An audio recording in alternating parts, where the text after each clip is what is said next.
वीरभद्र सिंह जी हम सब लोगों के लिए एक प्रेरणा के स्रोत थे। मुझे उनके साथ तकरीबन 20-22 साल काम करने का मौका मिला और निश्चित तौर पर वो जिस प्रकार कांग्रेस पार्टी में जनता की सेवा करते रहे थे, उन्हीं की जो सेवा भाव को हम आगे बढ़ा रहे हैं और जो कांग्रेस पार्टी को हिमाचल प्रदेश में एक नई दिशा दी, एक मजबूती दी, हम सब लोग उसको आगे बढ़ाने का कार्य कर रहे हैं।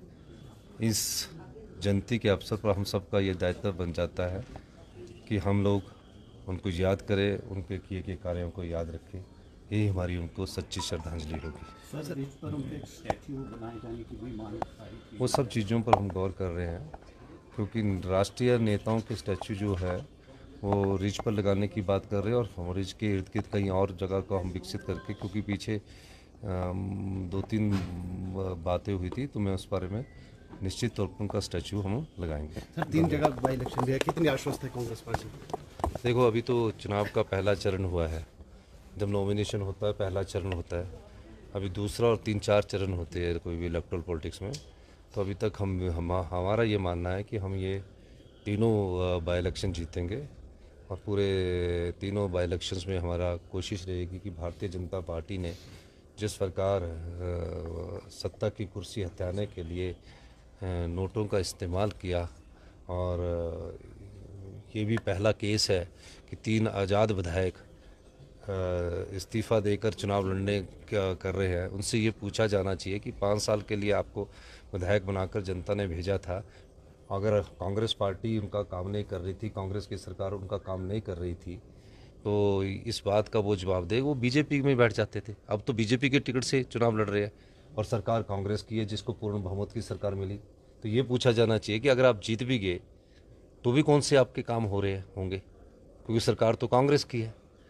तो ये समझ, अगर आज़ाद रह के कुछ नाराज़गी हमसे होती, बाद में कुछ हमारे साथ संबंध करते तो ज़्यादा काम होने थे। तो ये समझ नहीं आया कि इतिहास में ऐसा पहला ये केस है जिसमें आज़ाद प्रत्याशी इस्तीफ़ा दे रहे हैं। अगर कांग्रेस पार्टी के काम अच्छे नहीं थे तो वो कांग्रेस को छोड़कर बीजेपी के साथ विपक्ष में बैठ जाते। ये बड़ी विडंबना है और ये जनता ने उनको ना, कांग्रेस जब उनको जिताकर भेजा था तो उन्होंने जब तीनों निर्दलीय जीत कर आए तो उन्होंने कांग्रेस को भी नकारा वहाँ की जनता ने और बीजेपी को भी नकारा, और ये सोचकर उनको आज़ाद जिताया कि ये कोई भी सरकार होगी उसमें सरकार बनने की कोई उम्मीद नहीं थी, उनसे ये काम करवाएंगे। तो ये करवाने में नाकाम रहे। अगर विपक्ष में बैठना ही था, बीजेपी के साथ जाना ही था, तो इस्तीफा क्यों दिया, वैसे ही बैठ जाते। ये मैं कहना चाहता हूँ। धन्यवाद।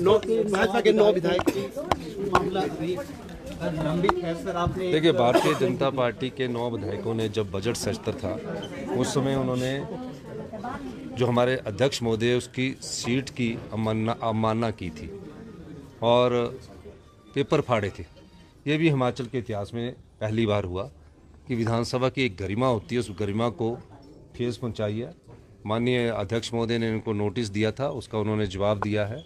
और निश्चित तौर पर जो जयराम ठाकुर जी कह रहे हैं, उन्हें ये बताना चाहिए कि कोर्ट के जो 6 CPS के मामले हैं उसके बारे में उनको क्या ज्ञान है, वो क्यों कोर्ट पर टिप्पणी कर रहे हैं। मैटर सब जुडिस है, वो कह रहे कि 6 जो CPS है उनको हटा देगी कोर्ट, तो कोर्ट के फैसले को भी जयराम साबित करने की कोशिश कर रहे हैं अपने बयानों के द्वारा। ये गलत बात है, कोर्ट की अवमानना का मामला है और कोर्ट को इसका संज्ञान लेना चाहिए कि जयराम ठाकुर जी को कैसे पता कि CPS का जो फैसला रिजर्व है जो आने वाला है उसमें CPS जो कानून के आधार पर बने हैं हट रहे कि नहीं हट रहे, वो तो कोर्ट ने फैसला करना है। वो कह रहे कि हट रहे।